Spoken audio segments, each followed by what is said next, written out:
análisis del acontecer nacional y regional, la vida política, las noticias y el análisis de AFN Político y algo más.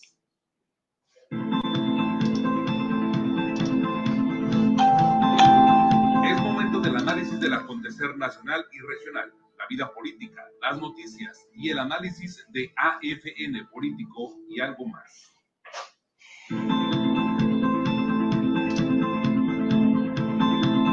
Es momento del análisis del acontecer nacional y regional, la vida política, las noticias y el análisis de AFN Político y algo más.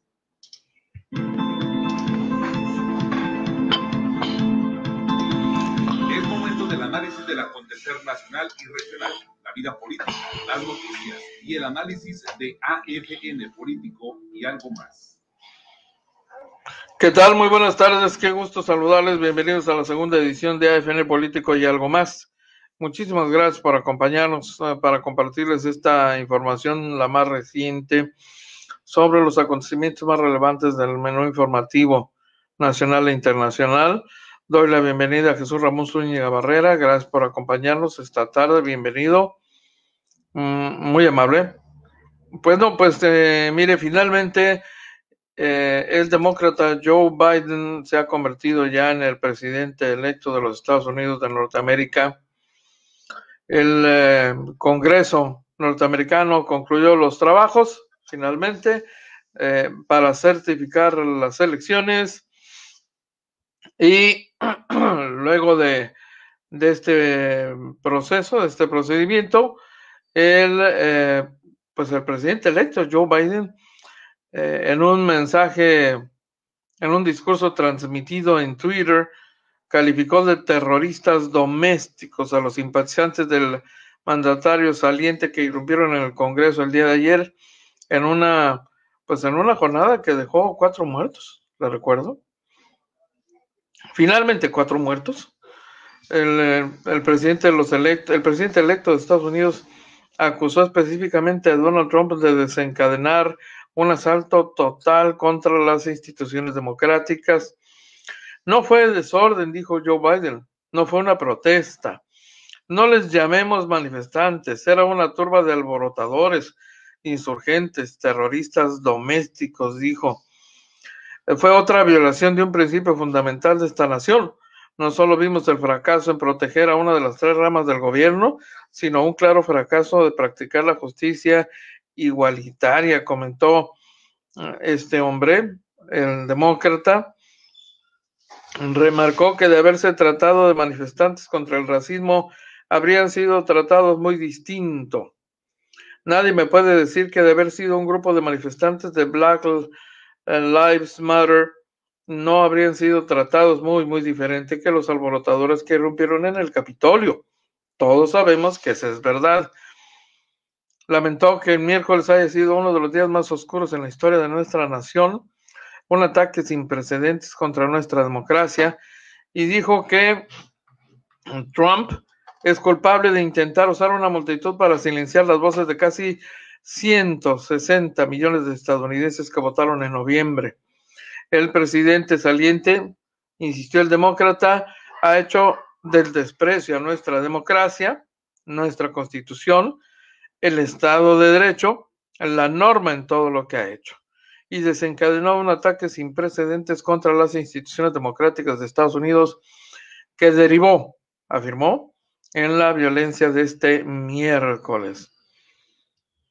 El presidente de los Estados Unidos en este momento, Donald Trump, en sus últimos días de ejercicio como jefe de las instituciones, simplemente se ha limitado a ofrecer la garantía de una transición tranquila y normal, institucional, para plantearlo con esa claridad, ¿no? Pero Donald Trump ha dejado de ser noticia, por lo menos en este momento, después de la noticia más relevante, la certificación electoral a favor de Joe Biden, nuevo presidente de los Estados Unidos. Lo será a partir del próximo día 20, cuando asuma el cargo como jefe del Ejecutivo Federal. John Espinosa, bienvenido, buenas tardes. Abel Ponce Cota, también buenas tardes. Gusto de saludarlo. Don Gustavo Alfonso Jiménez Pensado, bienvenido, gracias. Muy amables. Norma Martín también nos acompaña hoy. Luis Enrique Díaz Hernández Félix. Enrique Hernández, perdón, ya lo ando confundiendo con, ¿cómo le dijo Kiki Méndez? El Gillo, ¿no? El exalcalde panista de Rosarito, Tocayo. Se me barrió Tocayo. Una disculpa. Enrique Hernández Félix. Nada que ver, ¿eh? Enrique Hernández Félix, por supuesto, no milita, pero ni de broma en el Partido Acción Nacional. Creo que acabo de materializar una blasfemia, Tocayo. Pero bueno, me va a perdonar la vida, estoy seguro. Toño Carpio, bienvenido, buenas tardes. Gusto de saludar al amigo Toño Carpio. En el ámbito de lo local, fíjese que hay algunas novedades interesantes que compartirle. Hoy nos hemos enterado que el dirigente estatal del partido Morena en Baja California pretendió definir ante la autoridad electoral los géneros para las candidaturas de Morena. Yo le quiero comentar que hemos tratado inútilmente de conseguir el convenio de coalición entre Morena y sus coaligados. Es el documento que oficialmente se registra como todo convenio de coalición ante la autoridad electoral y en donde cada uno de los partidos integrantes de una coalición establece con claridad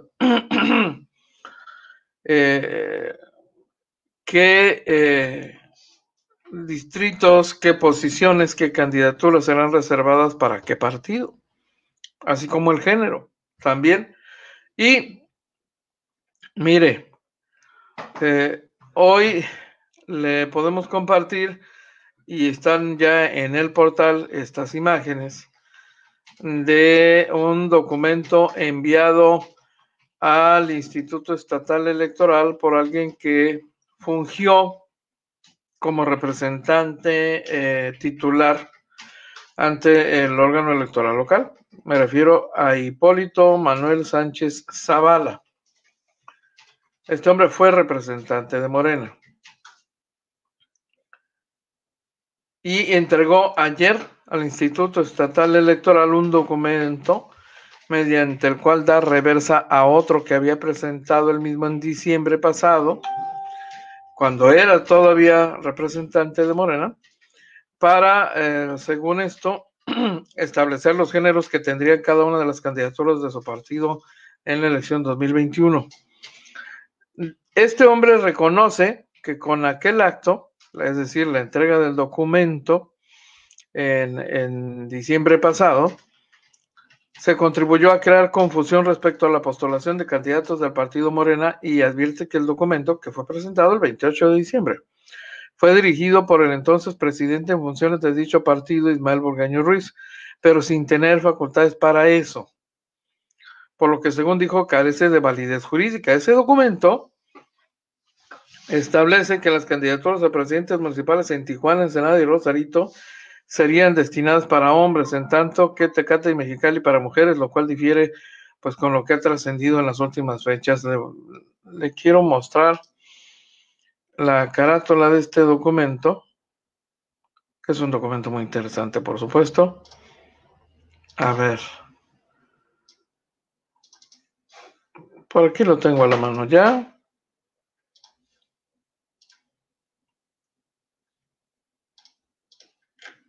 Este mero es, mire, está dirigido a Luis Alberto Hernández Morales, que es el presidente del Consejo General del Instituto Estatal Electoral en Baja California. Y le sigo compartiendo la información. En el documento, Sánchez Zavala dice que al momento de acompañar dicho escrito no conocía el contenido del mismo y añade que de manera arbitraria se establecieron los géneros de las candidaturas para las elecciones de diputados locales y municipios sin respetar los bloques de competitividad y los lineamientos en materia de paridad de género emitidos por la autoridad electoral. Por lo que se refiere al delegado del Comité Nacional de Morena en funciones de presidente, Ismael Burgueño, el firmante de este documento dice que él, con la representación que tiene de Morena en Baja California, no cuenta con las facultades legales para emitir dicha determinación, ya que conforme a los estatutos, dicha facultad corresponde al Comité Ejecutivo Nacional y a la Comisión Nacional de Elecciones, que serán los que hagan la designación de los géneros para las candidaturas. El documento fue recibido anoche en el Instituto Electoral y en él el firmante advierte que por lo anterior se deduce que jurídicamente no debe tomarse en cuenta el documento señalado hasta que el Comité Ejecutivo Nacional haga las postulaciones por género oficiales. En el documento presentado previamente, se decía que para hombres serían asignados los distritos 1, 3, 4, 5, 6, 7, 8 y 12 de Baja California y los restantes serían para mujeres. A diferencia de lo que establece el mismo documento, pues ha trascendido que las ciudades de Tijuana, Rosarito y Mexicali serían para mujeres en las alcaldías por parte de Morena. Y Tecate y Ensenada serían reservadas para hombres. Ese es el dato que ha estado circulando y le quiero decir que hemos intentado inútilmente conseguir el convenio donde vienen establecidos los repartos de posiciones para los diferentes partidos que forman esta alianza electoral. Pero no, no ha sido posible. No hemos podido contactar a don Ismael Burgueño para que nos aclare este asunto. De entrada yo le quiero decir que incluso aún sin conocer la posición oficial de Morena, de entrada este documento es un documento informal. No tiene un logotipo del partido y el firmante ya no es representante, no tiene la legitimidad jurídica para promover o actuar ante el Instituto Electoral porque él ya no es el representante de Morena. Es más, hemos revisado este dato y hubo en tribunales una controversia en relación con el acto que finalmente concluye con su remoción, con el retiro de su nombramiento como representante de Morena ante el órgano electoral. Es decir, no tiene la representación formal para pedirle al instituto. Eso es, con la información que tenemos hasta este momento, el dato más preciso. Hipólito Manuel Sánchez no es nadie, para decírselo en términos coloquiales, no es nadie, no tiene una representación, no tiene una representación legal ante el instituto que sepamos. Qué rico cafecito de olla. Así que esto se pone interesante. Veremos qué dice Morena. Enviamos un mensaje a don Ismael Burgueño, pero no hemos tenido respuesta de don Ismael.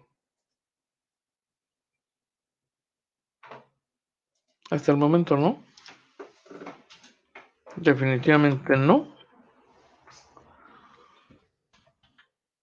Ojalá pudiéramos localizarlo para recoger su posición a nombre del partido.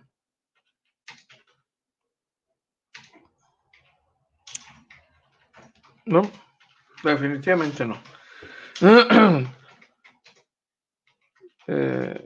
Por supuesto, cualquier posición oficial que Morena haga pública, se la vamos a compartir en su momento.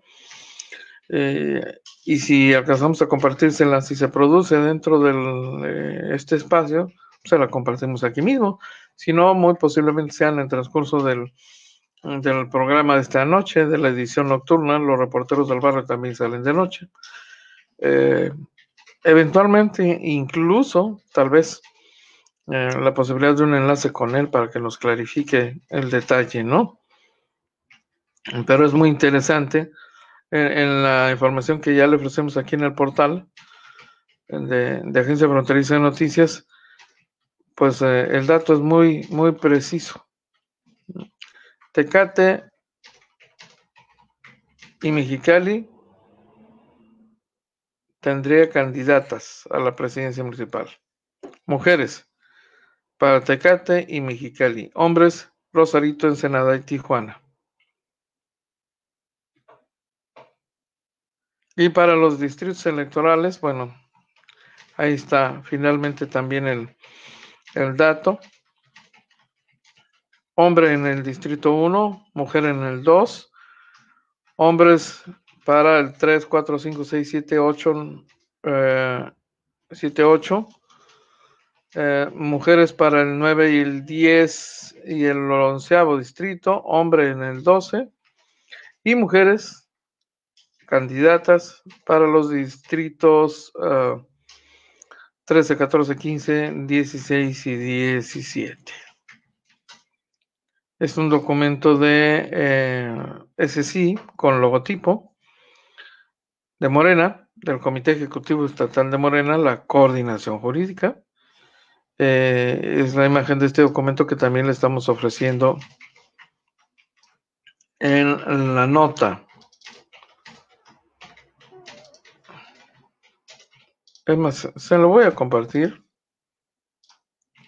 Esta es la imagen. Mire usted. Así que esa es la controversia en este momento.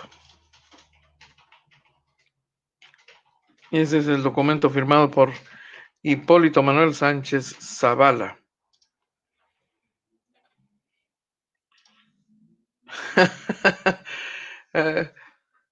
Enrique Hernández Félix ya acusó recibo. Saludos.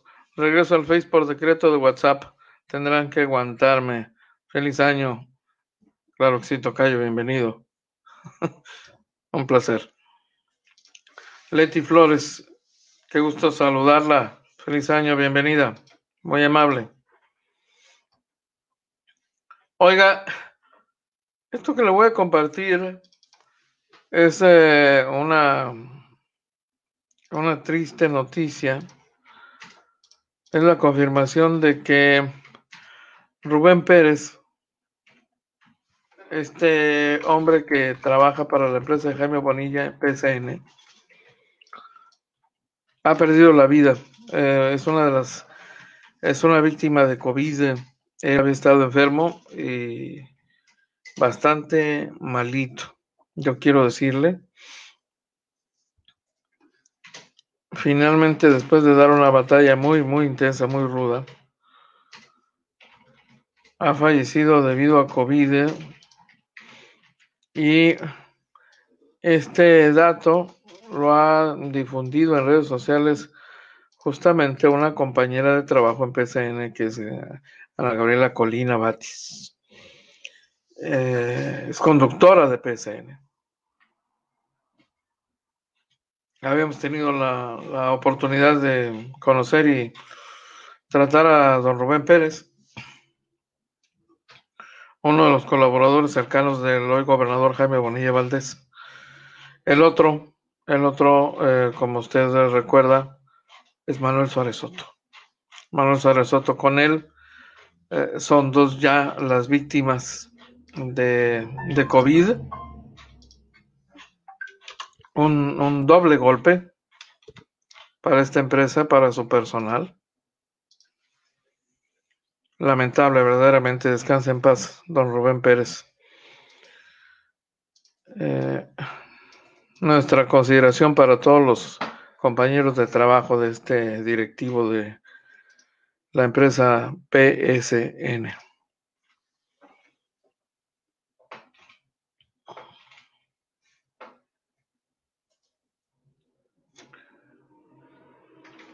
Le quiero compartir esta imagen que se ha vuelto viral. Es una imagen que se ha convertido en representativa del episodio que ha vivido la capital política de los Estados Unidos por los incidentes en el Capitolio. Una avergonzada, pero muy avergonzada Estatua de la Libertad, con todo el simbolismo que le han concedido con el paso de las décadas desde su obsequio a los Estados Unidos, y que se encuentra, usted seguramente le conoce allá en Nueva York, en la Isla de la Libertad. Bueno, es solo más que un monumento, es una representación simbólica de muchas cosas, y precisamente por eso entendemos que se haya convertido en una imagen viral en redes sociales luego de los ataques al Capitolio en Washington. Interesante, creativa, impactante, por supuesto. La licenciada Melba Cortés Juárez nos acompaña hoy. Muy bien, muchísimas gracias. Anda muy de turista y ya la vi, ¿eh? En la Salina de Guerrero Negro. Por supuesto, ya la vi. Ya la vi. Oiga, le quiero compartir otra información. Esto ya no tiene que ver con el incidente con esta controversia que seguramente se está dando al interior de Morena en estos momentos, ¿no?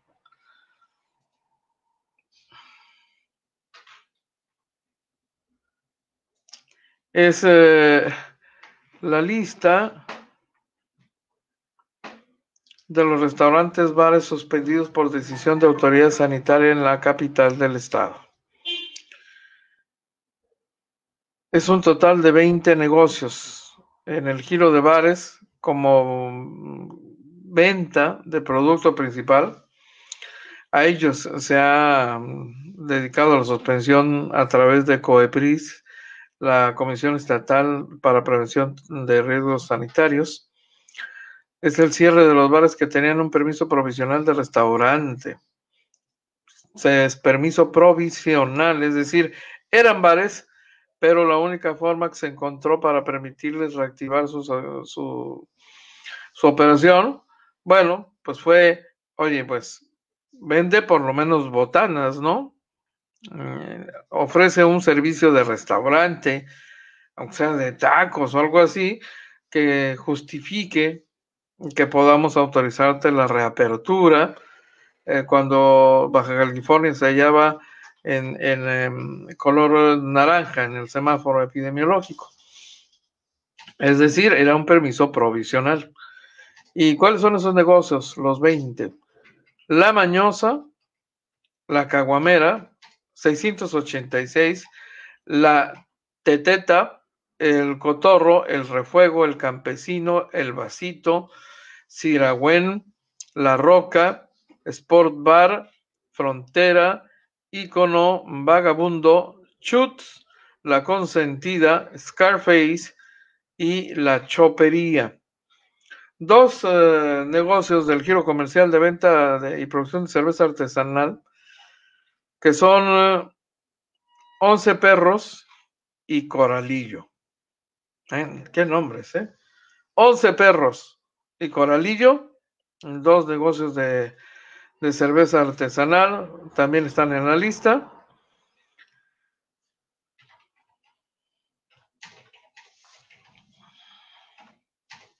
Ese es el dato actualizado hasta este mediodía, confirmado por la COEPRIS, la Comisión Estatal de Prevención contra Riesgos Sanitarios.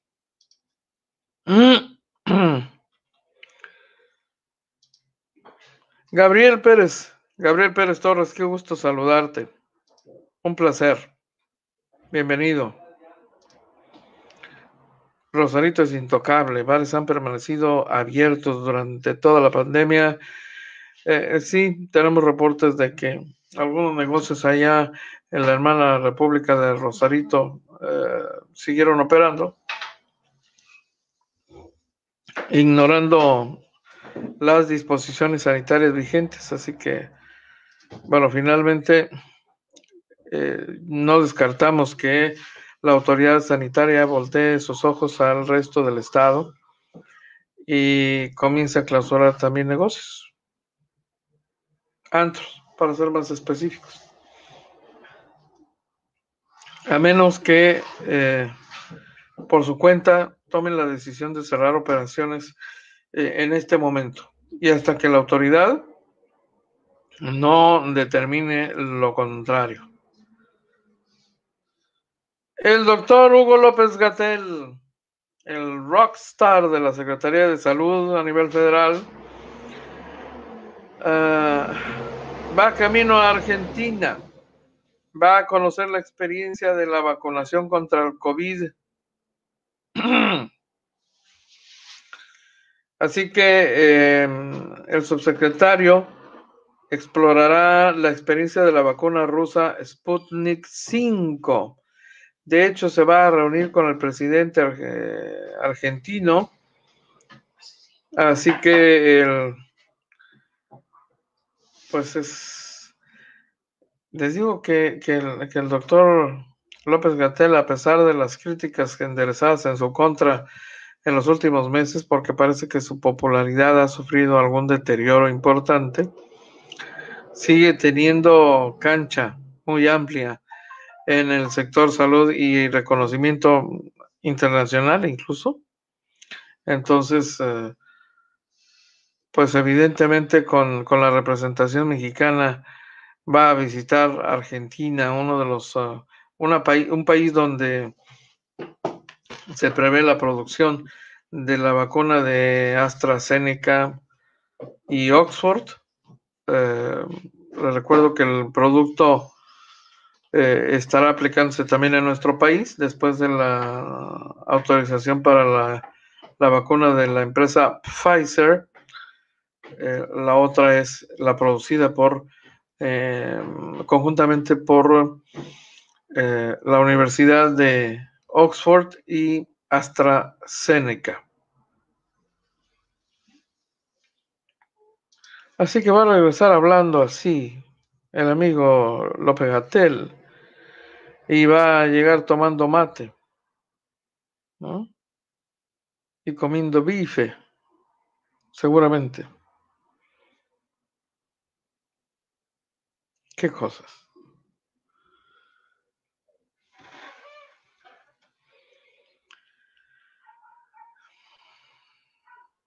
Mire usted,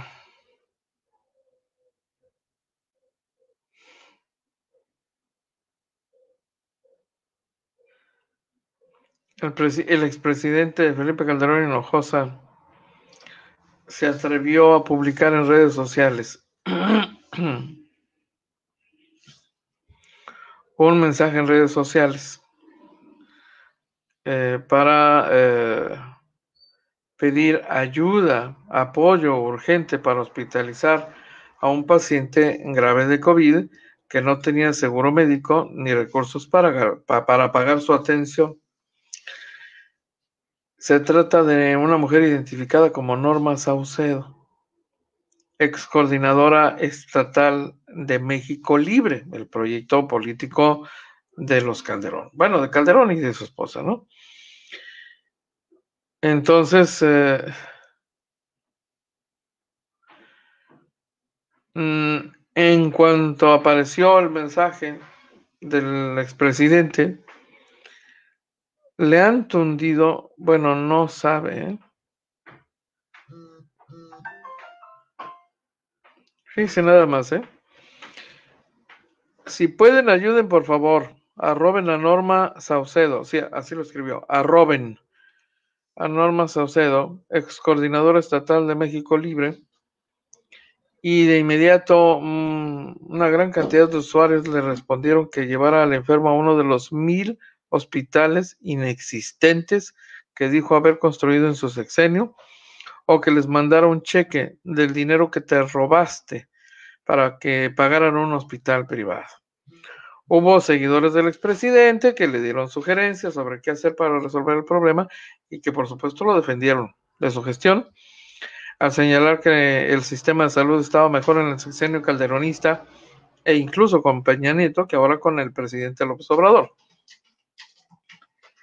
El expresidente Felipe Calderón terminó publicando el mensaje que había difundido y lo sustituyó con otro, donde expuso: el paciente COVID a quien me referí esta mañana ya está siendo atendido en Monterrey.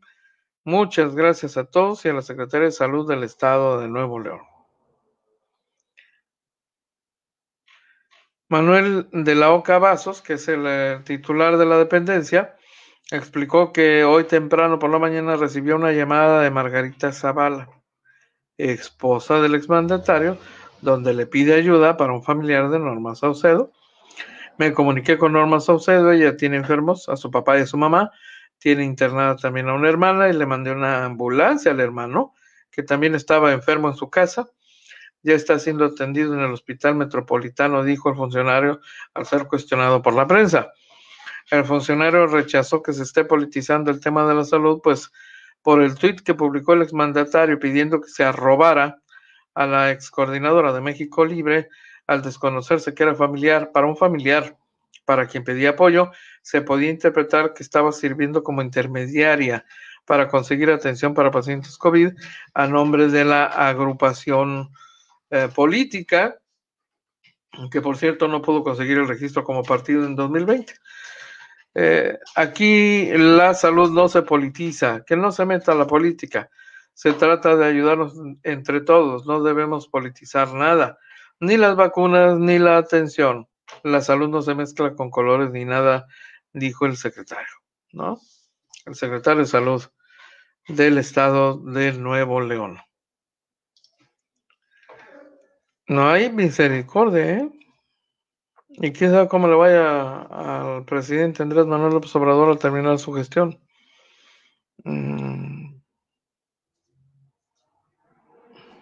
Nadie ha escapado hasta el momento, ¿eh? Ningún presidente. Carlos Valenzuela nos acompaña. Bienvenido, muchísimas gracias. Saludos. Jorge Robles Contreras Jr. también nos acompaña en esta emisión. Héctor García, Jova Kundapi, Francisco Montiel, Miguel Gabaldón, Tony Solís, Juan Caboto. Bienvenidos. Son ustedes muy amables. Muy amables. Quiero compartirle también un dato interesante. Ya le habíamos comentado que el abogado Armando Salinas Bravo había registrado su pretensión para ser candidato independiente por la alcaldía de Mexicali. Pero la autoridad electoral, el Instituto Estatal Electoral concretamente, le negó la solicitud de registro porque luego de recibir la documentación y esta solicitud de registro determinó que le faltaba al interesado una cuenta bancaria a su nombre, que es uno de los requisitos establecidos. Y la ley otorga al interesado pues un plazo para subsanar esa falta. Y dice el Instituto Electoral que el abogado Armando Salinas no la subsanó en tiempo y por eso le está negando el registro como aspirante a candidato independiente. Este jueves, el abogado presentó un recurso de apelación contra el dictamen del IE, que fue emitido el pasado día 2. En el caso de Mexicali, el exdiputado local Marco Antonio Vizcarra Calderón fue el único en obtener el registro como aspirante a candidato independiente por la alcaldía y actualmente se halla recabando las firmas que solicita el Instituto Estatal Electoral como requisito para la siguiente etapa. Todos los demás, se hallan, por cierto, en la misma práctica. La búsqueda, la obtención de las firmas de apoyo. Tenemos entendido que entre ellos Fernando Serrano, que se apuntó por Rosarito, ya superaba las 1,500 firmas, entonces se hallaba muy cerca de cubrir la cantidad de firmas de apoyo que le exige la norma electoral, el Instituto Electoral, para poder cubrir el requisito y obtener finalmente el registro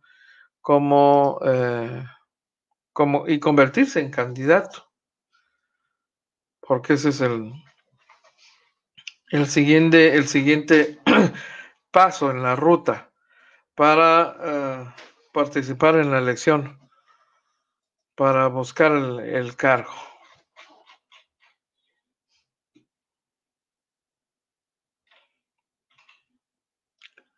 Hoy sesionó, por cierto, aquí en Tijuana,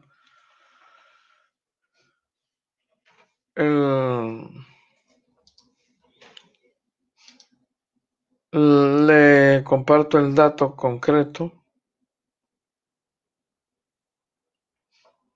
El Comité Municipal de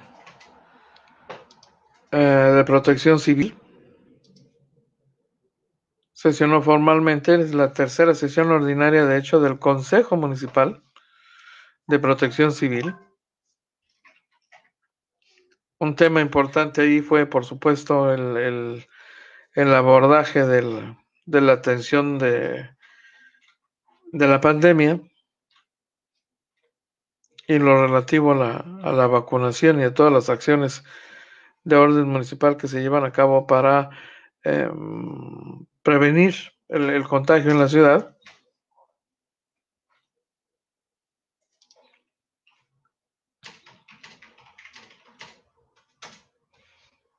Y quiero, a ver, estoy intentando conseguir el dato.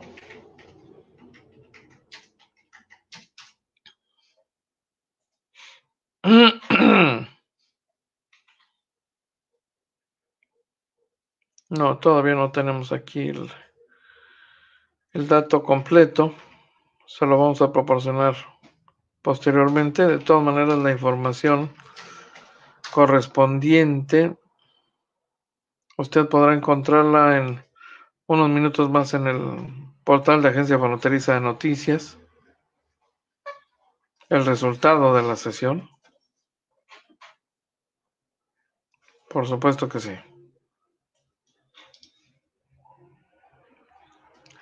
Fíjese que se presentó un nuevo incidente en Tecate donde, como ya le hemos venido informando oportunamente, hubo el registro de por lo menos 2 hechos delictivos de alto impacto, 2 multihomicidios, uno de 5 jóvenes ejecutados en plena vía pública y otro de 6 personas asesinadas antes del caso de los 5 jóvenes ejecutados, otro de 6.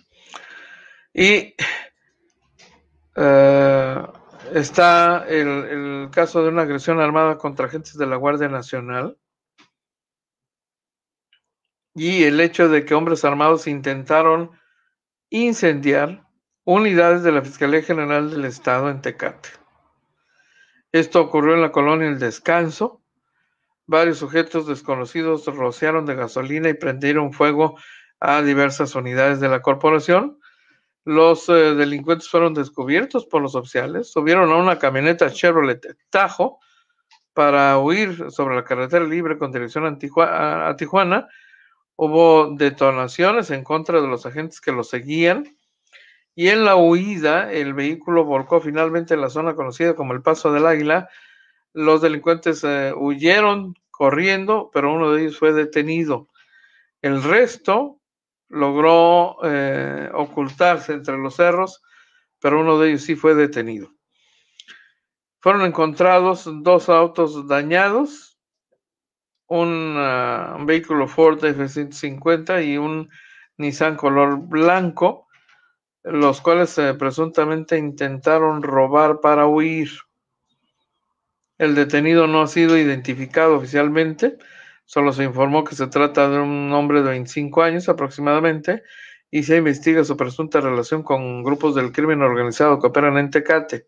Extraoficialmente se sabe que tras la volcadura del vehículo en que huían los responsables del hecho, ahí en el Paso del Águila, se encontró en el interior del mismo una cartulina con un mensaje dirigido presuntamente a elementos de la Fiscalía General del Estado, a quienes habrían advertido de más ataques en su contra, luego de acusarlos de brindar protección a un delincuente apodado El Moreno.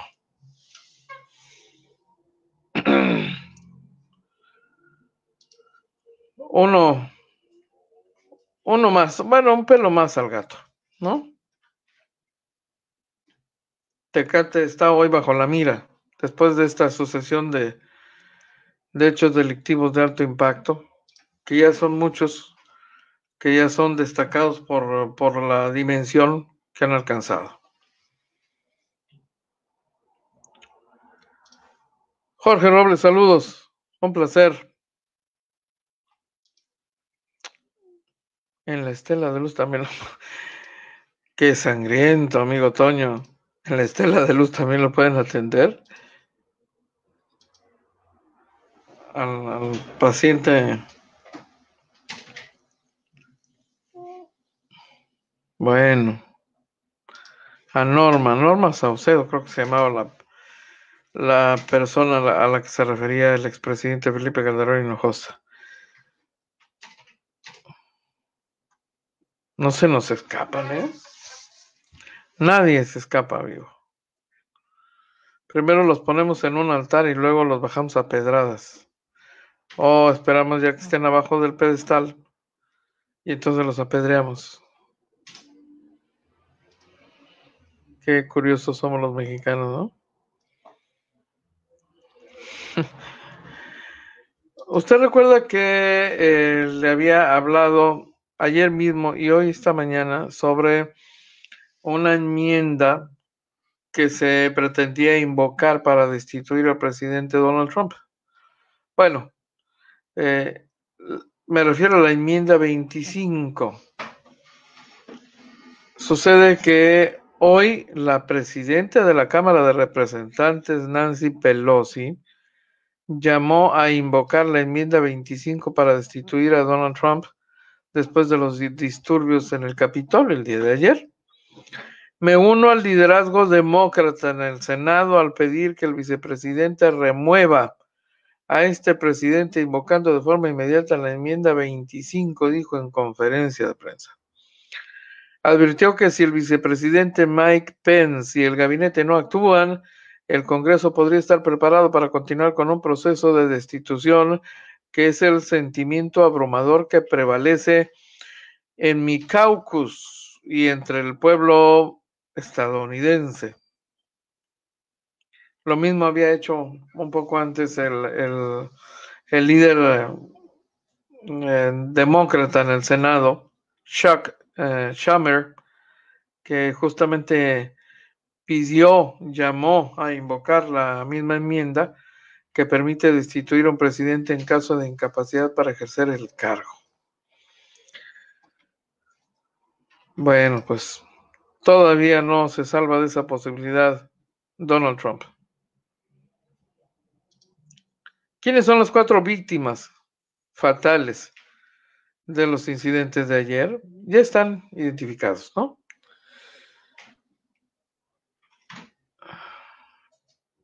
El dato más actualizado habla de un total de 50 detenidos con numerosos daños materiales. Y los fallecidos son Ashley Babbitt, esta mujer de 35 años, residente de San Diego, veterana de la Fuerza Aérea de los Estados Unidos. Benjamin Phillips, de 50 años, de Pensilvania. Kevin Greason, de 55, de Alabama. Y Rosanna Boyland, de 34 años, de Georgia. El jefe del Departamento de Policía Metropolitana de Washington, Robert Conti III, ofreció una conferencia de prensa en la que no profundizó sobre las circunstancias específicas de las muertes. En el caso de la mujer sandieguina que muere después de recibir un disparo de un agente de la policía del Capitolio, es prácticamente el caso más reconocido, más difundido. Se brindó asistencia médica de inmediato y la mujer fue trasladada al hospital, donde más tarde sucumbió a sus heridas, dice la policía del Capitolio.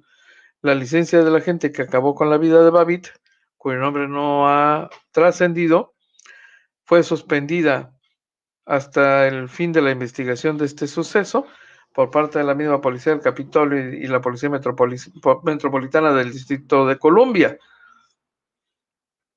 Según varios videos difundidos por las redes sociales, Babbitt trató de entrar en una zona del Capitolio a través de una ventana rota, flanqueada por otros miembros de la insurrección, y fue entonces cuando el policía apretó el gatillo, terminando con su vida de un solo disparo. Esta veterana de las Fuerzas Armadas publicó en su cuenta de Twitter un día antes que nada detendría al movimiento de apoyo de Donald Trump. Esta mujer, que era una declarada seguidora, ferviente seguidora de Donald Trump, partidaria de la segunda enmienda que protege el derecho a portar armas, había dicho: nada nos detendrá, pueden intentar y tratar de hacerlo, pero la tormenta está aquí y descenderá sobre DC en menos de 24 horas, escribió en su cuenta personal. Fue la primera víctima fatal en la violenta jornada del día de ayer. Y mire usted, una imagen de video que ha estado circulando finalmente sobre este primer caso, el de la veterana que muere por disparo de arma de fuego, ha trascendido la frontera de los Estados Unidos, y le estoy queriendo compartirle porque creo que la tengo por aquí. A ver.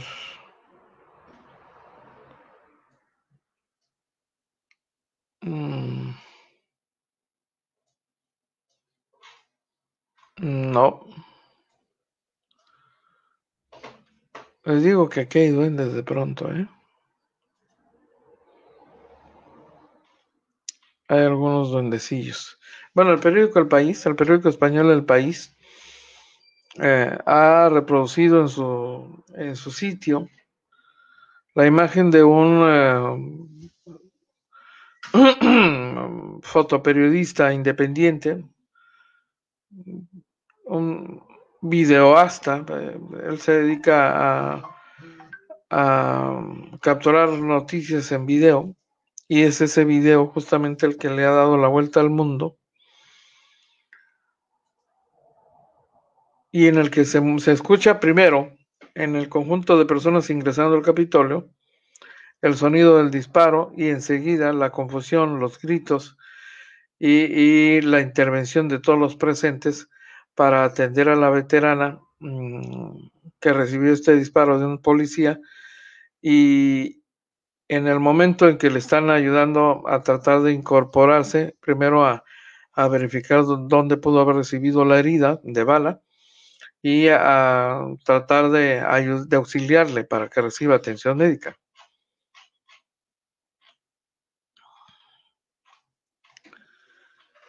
Dice Enrique Hernández Félix: con lo sucedido en Estados Unidos se puso a prueba el funcionamiento de las instituciones. Los integrantes del Congreso y Poder Judicial en todo momento observaron y mostraron su lealtad a la Constitución por encima del interés personal del presidente.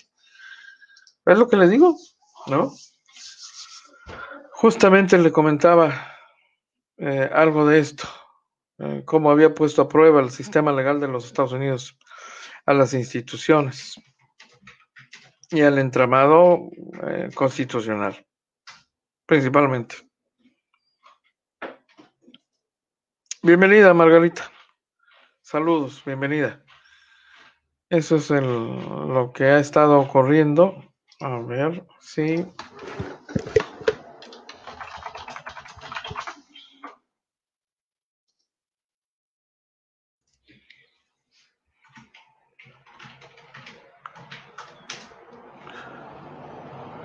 ¿Qué imágenes, han estado circulando?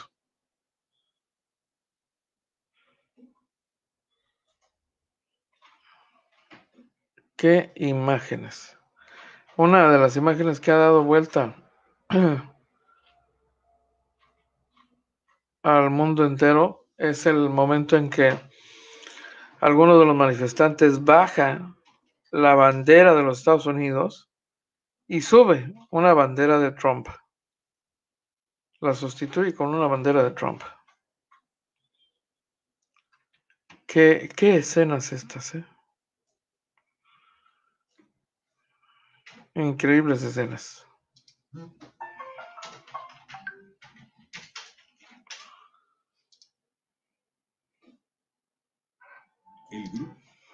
Bueno, aquí están. La invasión de los seguidores. Un hombre vestido de vikingo. Cosas de veras de espectáculo,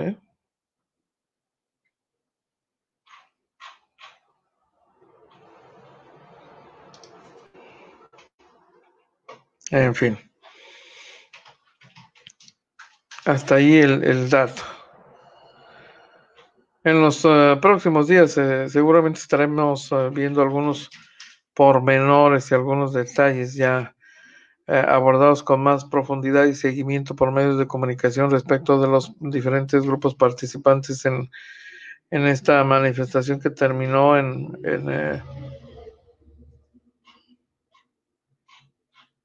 un incidente más grave.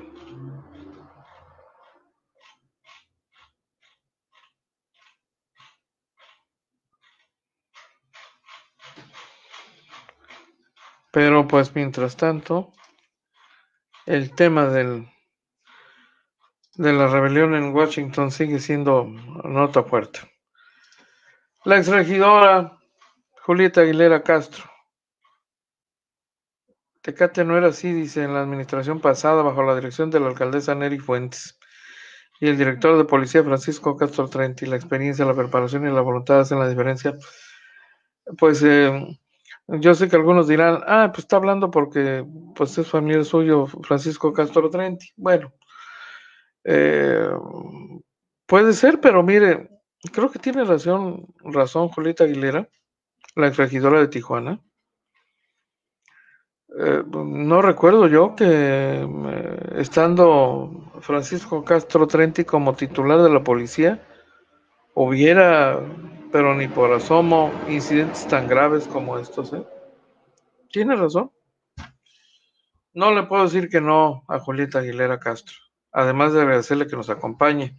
Lo hizo en la mañana temprano, entró a saludar ya cuando estábamos concluyendo la edición, por eso no comentamos de su presencia, pero la alcanzamos a ver justo en el último instante. Le agradecemos que nos acompañe hoy también en la segunda edición.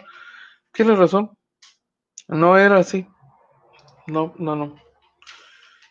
era así. Será muy interesante ver qué hará el gobierno de Morena en los 6 meses que le quedan de vida antes de la elección. O constitucionalmente le queda un año de ejercicio, pero para efectos prácticos en la elección de junio solo tiene 6 meses para demostrar resultados. De otra forma, Tecate, el gobierno de Morena en Tecate, de la Cuarta Transformación, estaría recibiendo eventualmente un voto de castigo. ¿Qué tan grande puede ser? Quién sabe, pero después de todo lo que ha ocurrido en los últimos meses, en donde el gobierno de Zulema Adams ha sido severa, pero severísimamente cuestionada, criticada por el gobernador del estado, Y más allá de las críticas del jefe del Ejecutivo Estatal están los hechos, ¿no? Que pueden tener mucho más peso que la sola palabra del gobernador, pues es y lo quiero recordar aquí porque además aquí mismo lo compartimos en un video donde en una ceremonia la mayoría de los policías municipales presentes le dieron la espalda, aunque ella no estaba presente en la ceremonia, les dieron la espalda a ella por la desatención, por la falta de protección, por la falta de atención a sus demandas, por no responder a la exigencia de mejores condiciones de seguridad laboral, etcétera, etcétera, ¿no? Eso y otros asuntos más. Entonces, esos son hechos consumados, datos duros y ciertamente no favorecen a la administración de Zulema Adams, ¿no? Qué pena, qué pena. Así es, tiene mucho más peso la vida cotidiana, sí, y la percepción ciudadana que las palabras, por supuesto. Y eso es lo que termina prevaleciendo, ¿no? Ya lo veremos, porque creo que los más calificados o los más indicados para calificar la actuación de Zulema Adams son los habitantes de Tecate. Son ellos los que han tenido la oportunidad de ver el antes y el después y de comparar, porque la comparación es un acto inevitable, es automático, ¿no? Los habitantes de Tecate a estas alturas ya tienen un juicio, ya hicieron un juicio, ya ejercieron su posibilidad de comparar, ver la diferencia y sentir qué administración les ofrecía mejores cosas, qué funcionaria, qué alcalde, por ejemplo, qué alcaldesa.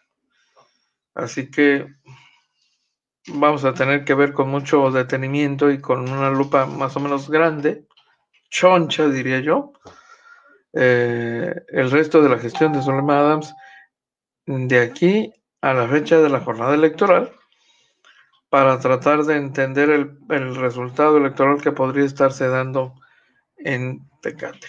Y si electoralmente, en el recuento de voto por voto, casilla por casilla, hay alguna diferencia notoria en el monto, en la cantidad de votos a favor de una opción o de otra. Saludos, Julieta. Héctor García, ojalá no suceda algo así en México en el 2024. Es que, dice Margarita, terrible, pasó la historia de los Estados Unidos de Norteamérica, bueno, por el incidente. Esperemos, dice Héctor García, no suceda algo así en México. Esperemos que no, esperemos que no. La población tal vez pueda no siempre tener la razón, pero, y esa es una según, ¿no? Que puede ser discutible, sí, seguramente.